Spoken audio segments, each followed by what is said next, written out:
Hey, Carl, we're going live any second now. Who do you want to do a shout out to? Awesome. Hey, Michael. Yeah, I want to shout out my family for helping me out with this big project I took on. For my sister for mailing me packages all year last year, and my sister and my parents for giving me a place to crash as I recover from my hike. That is awesome. Here we go, family.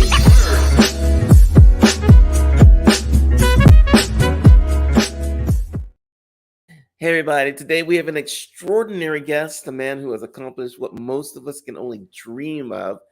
He's a record setting hiker who has backpacked across some of the longest and most challenging trails in America, including the Appalachian Trail and the Pacific Crest Trail.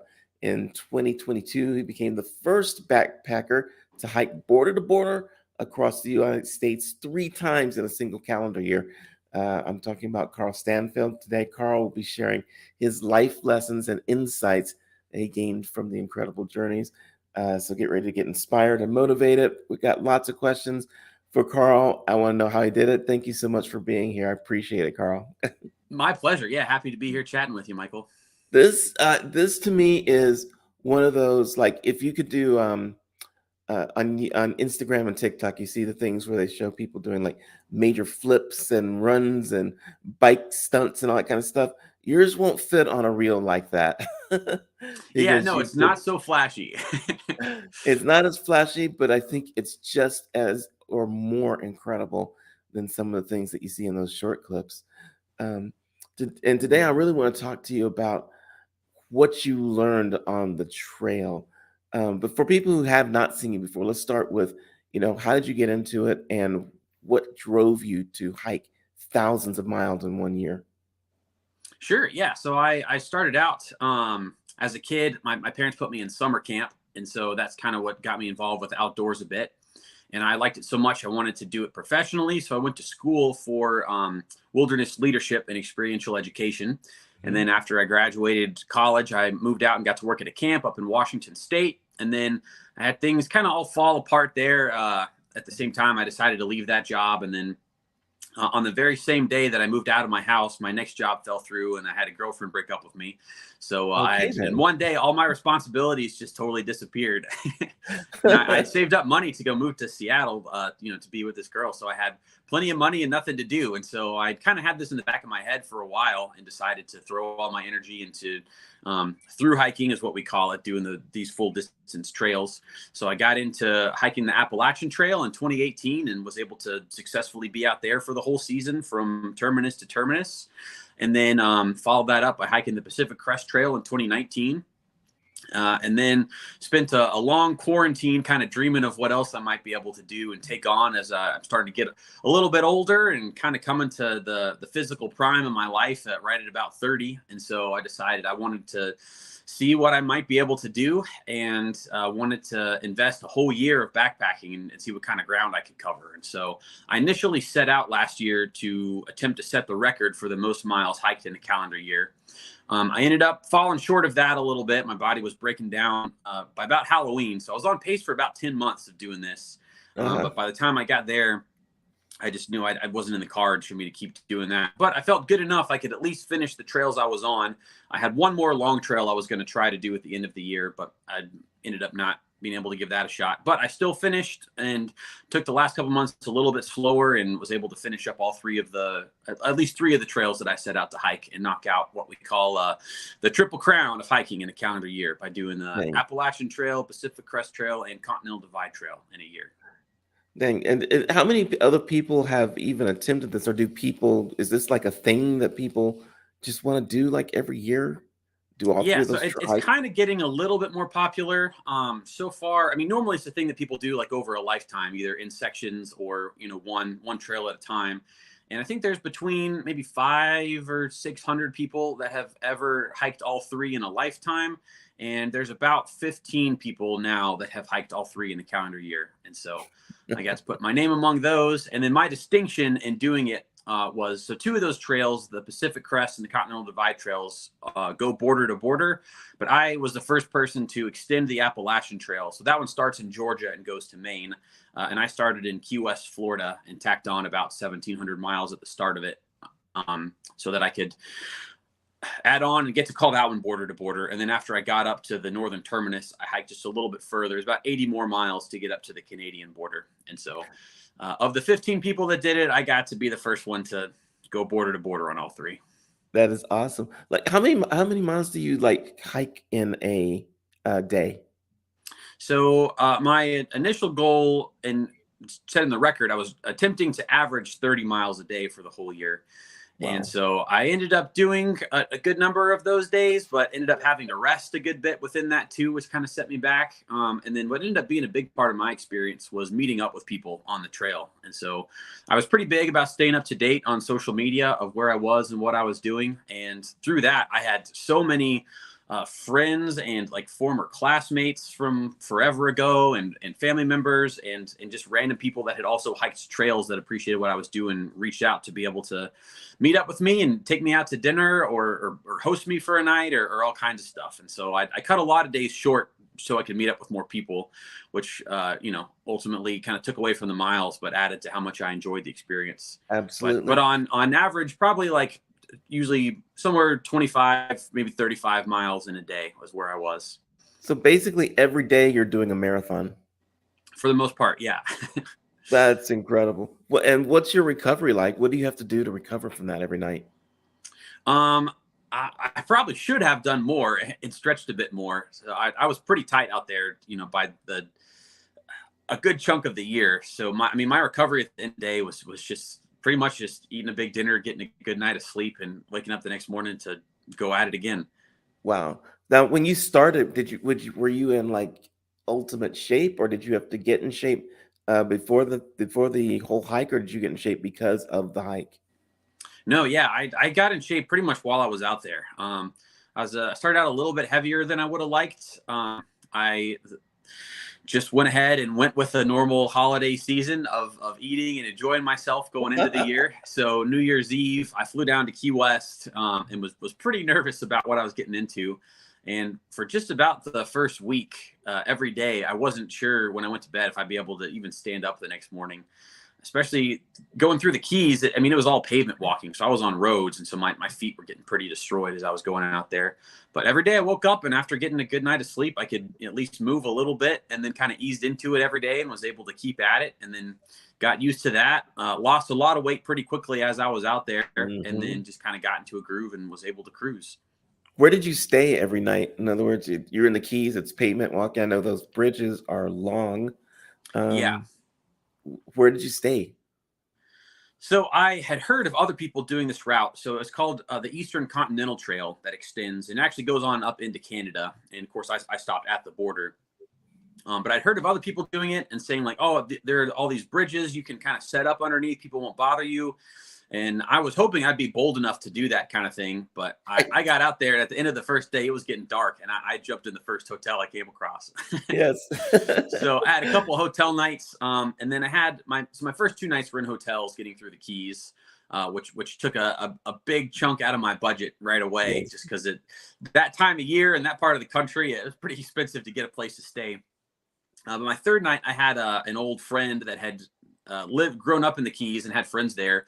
And I had someone that was out of town, but they let me set my tent up in their driveway. So my first night I set up, I was posted up on the pavement down there. And then once I got to the mainland, there's actually a trail that goes through Florida called the Florida Trail that I linked up with. And so then it was mostly normal camping after that. Okay, but going through Florida, did you have to go through the Everglades or no?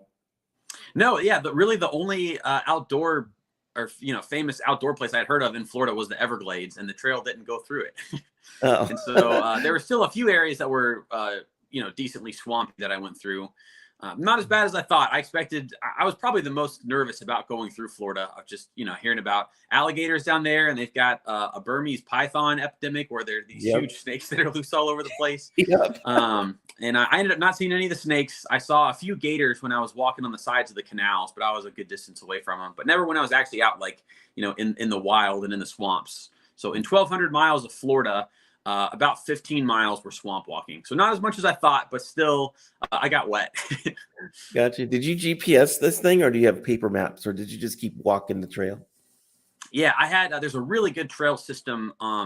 There's an app that's called Far Out that does these long distance hikes in really great detail, and they work even when you're in airplane mode. The GPS signal on your phone.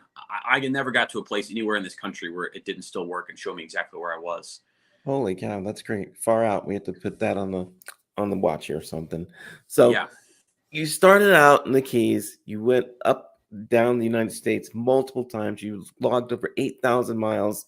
In all that time, you've met a bunch of new people. What is it that you personally learned from doing this whole journey? Yeah, I think my experience, I just had constant positive experience. Yeah, constant positive experiences with other people, with total strangers a lot of the time.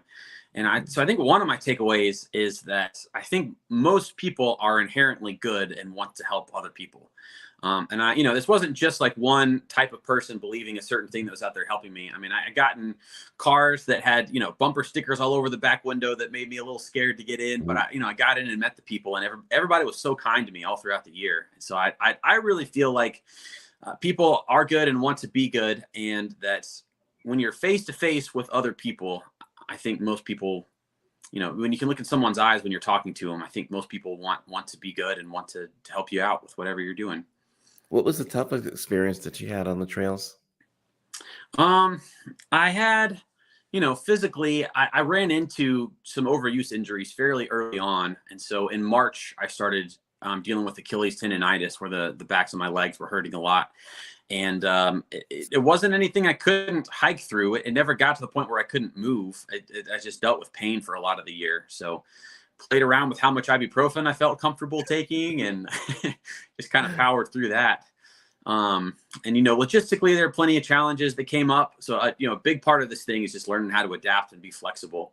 I'm a big planner, and so I wrote out and planned for every day of the year last year. I mapped out everything. I didn't plan to stick to it ever, but I wanted to have a rough estimate of when I'd be places where I could tell people, especially family, people that definitely wanted to see me, so I could give an idea of when I was going to be certain places. So I had a map and I had a plan, and I knew from my past experience that the main plan is just to adapt and be flexible and be okay when things have to change. So I'm guessing that the weather had to play some major role in this journey of yours, especially I'm thinking Florida, I'm thinking rain. Um, did you just hike through the rain or what did you do? So I mean, the game plan was rain or shine or snow, I'm out there moving.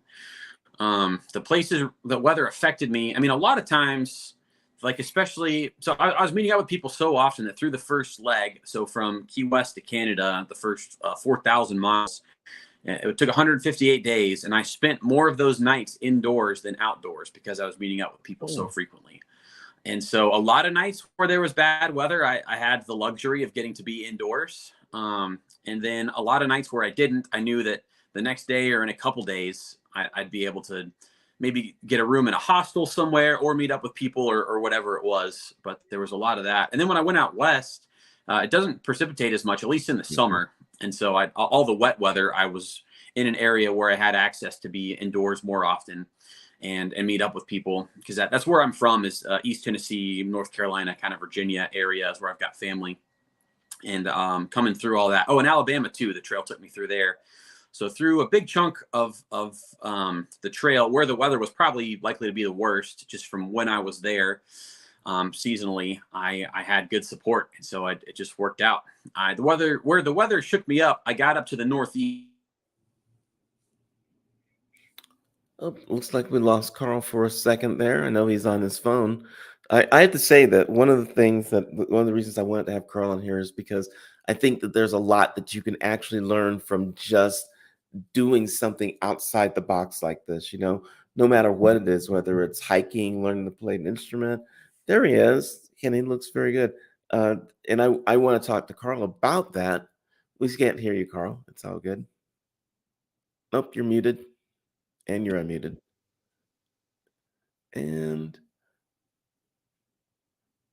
technology is the best thing ever.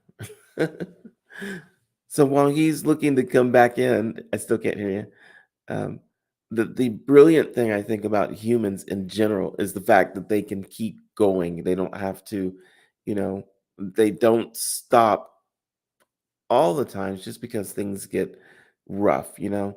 The idea of, can I keep going? Can I do this when everyone else is saying I can't do it? I I've got to do my job. I've got to do my rest of my life. I've got to do take care of my family. I can't do these things.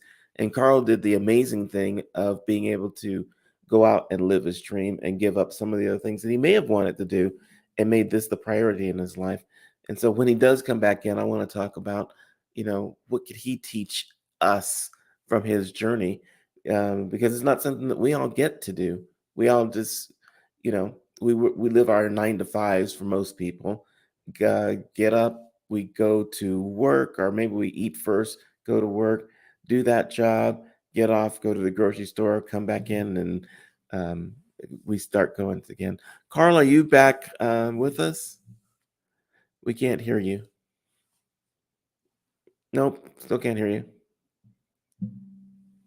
Nope. Technical difficulties. It is actually one of the reasons that I like doing lives, because every once in a while you've got to ad lib the world. Yeah, I'm not sure what happened there, Carl. We got nothing. So um, we'll give Carl another minute or two to come back in, and then if we don't get it, we'll have to like bounce out. But for anyone who is watching and wants to leave a comment or wants to ask a question, you can even ask me a question, because I will tell you, for me, doing this show was an out of the box sort of thing that I started up during the pandemic, when it actually was a pandemic, not now that everyone uses it as an excuse not to do things. But it was one of those things I said, you know what? Let's start up a podcast, and I started with a different one, and still can't hear you. And built into this, so I'm super happy that you guys are watching, listening, and it makes me incredibly jazzed to be able to do this show. Wonder if I can. By the way, if anyone knows how I can get in touch with Elon Musk, I want him on the show one day. And I don't think that that's so far out there that we can't get him. I hear Carl now. I heard, there he is. I hear you. Can Go you hear ahead and me? talk. Yep, I hear you. Oh, great. Okay, awesome. Yeah, Excellent. excellent. Okay. And you look great.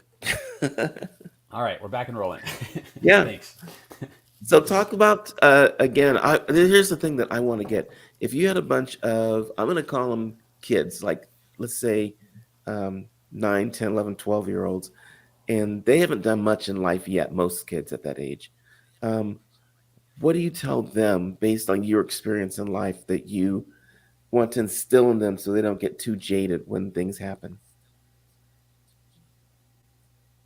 Yeah, I think a big takeaway from my experience is just it. I don't know how much of it is good fortune and how much of it is just the drive that I had, but I had a dream and chased it, and awesome things came from it.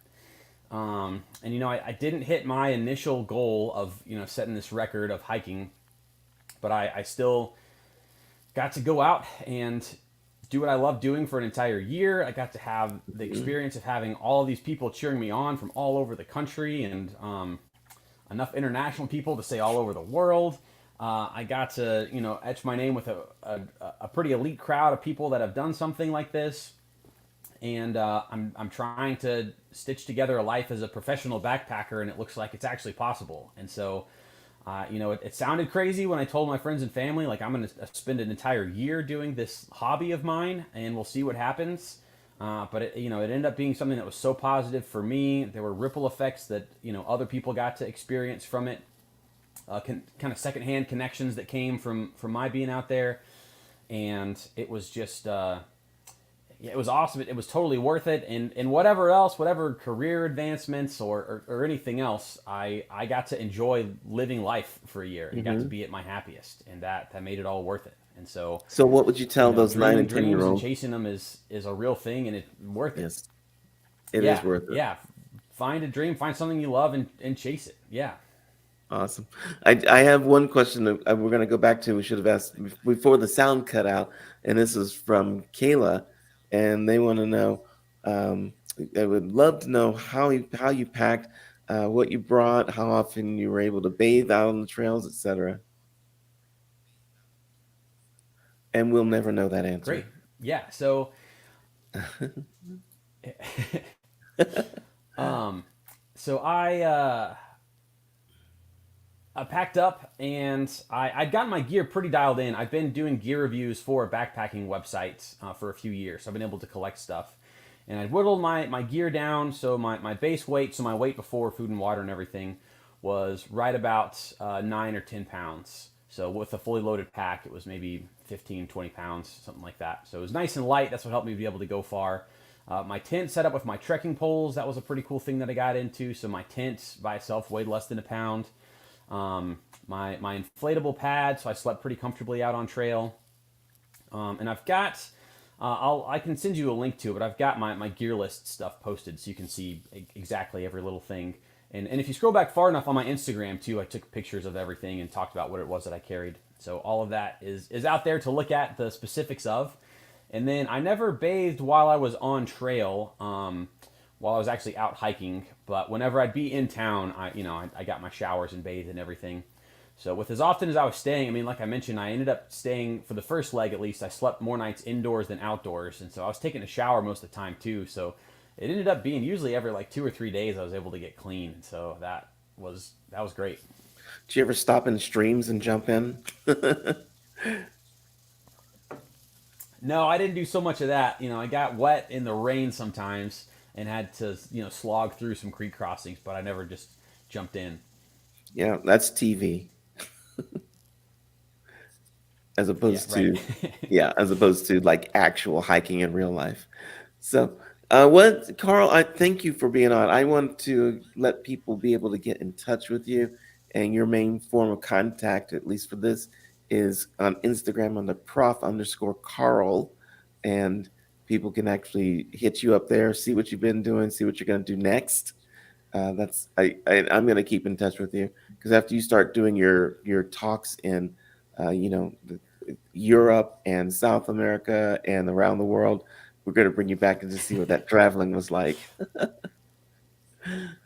What's your next big goal that you have? So this year I've got just a few kind of smaller hikes planned to get out and stay active and all that kind of stuff.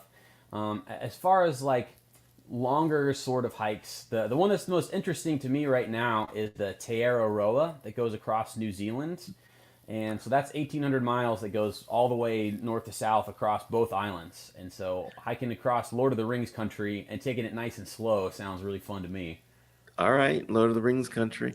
You know what? I want to do one thing before we go, because we did get cut off there in the middle and didn't get to some things. But let's do a little bit of this or that with Prof. Carl. So I got some this or that questions I want to ask you. 10 of them, real quick. Uh, all you have to do is I'm going to give you two things. You tell me which one you like, this one or that one. Ready? Tent or hammock? Tent. Okay. What about solo hiking or hiking with a partner? Partner. Hiking boots or trail runners? Trail runners. Ah, okay. What about sunrise or sunset?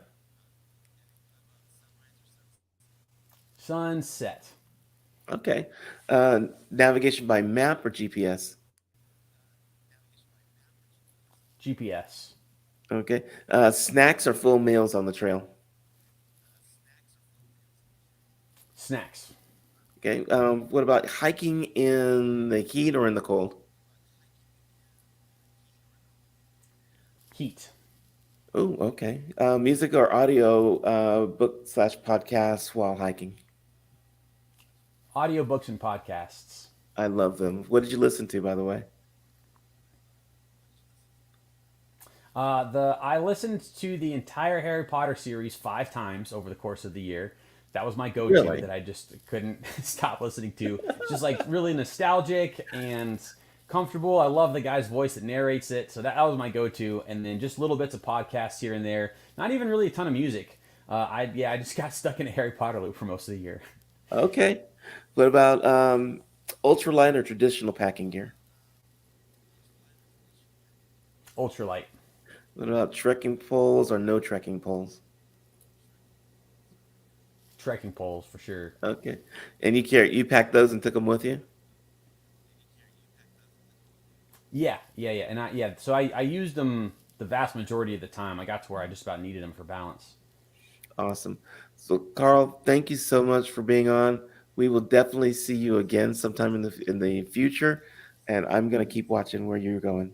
Thanks so much, and peace out, everybody that's Sounds watching. great. I'll be out there doing stuff. Thanks for having me. Always good to chat. Awesome. Thanks, everybody.